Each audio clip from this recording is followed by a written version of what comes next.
আসসালামু আলাইকুম। আজকে একটা নাস্তা রেসিপি দেখাবো, খুবই সহজে, একদম অল্প সময়ের মধ্যে, যেটা সবাই পছন্দ করবে, বাচ্চারাও বড়রাও। আমরা পেঁয়াজ কাঁচামরিচ নিয়ে নিচ্ছি। কাঁচামরিচ আসলে প্রথমে ছোটদের জন্য একটু ঝাল কম দেবো, আমাদের জন্য পরে মরিচটা আবার অ্যাড করব। তেল দিয়ে নিলাম। মাটির চুলায় রান্না হচ্ছে।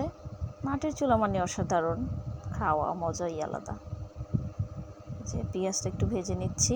এ পর্যায়ে হলুদের গুঁড়ো, মরিচের গুঁড়ো অ্যাড করব না, লবণ দিচ্ছি, একটু ধনিয়ার গুঁড়া,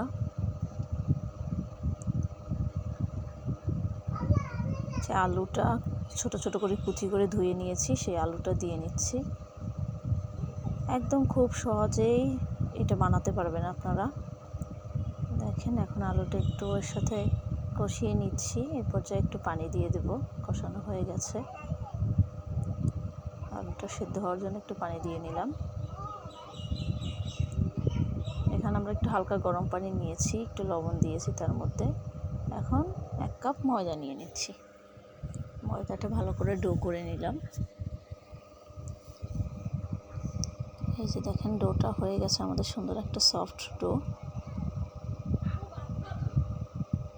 এখন একটা শুধু ছোট রুটির মতন বেলে নিব। এখন সেই আলুটা ভাজির মতন ওরকম করেছি।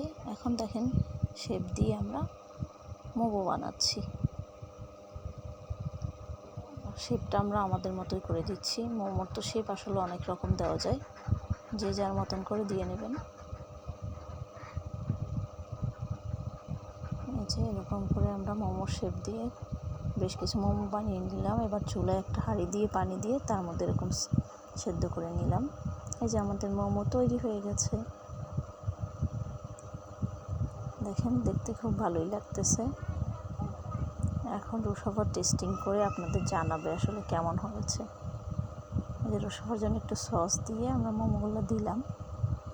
এখন রুশাফা খাবে আর আপনাদের বলবে কেমন হয়েছে, তার ভালো লাগছে কিনা। আজকে মোমোগুলো মজা হয়েছিল। তাই?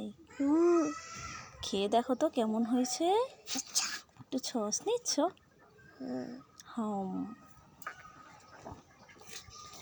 কেমন? টেস্টি। টেস্টি।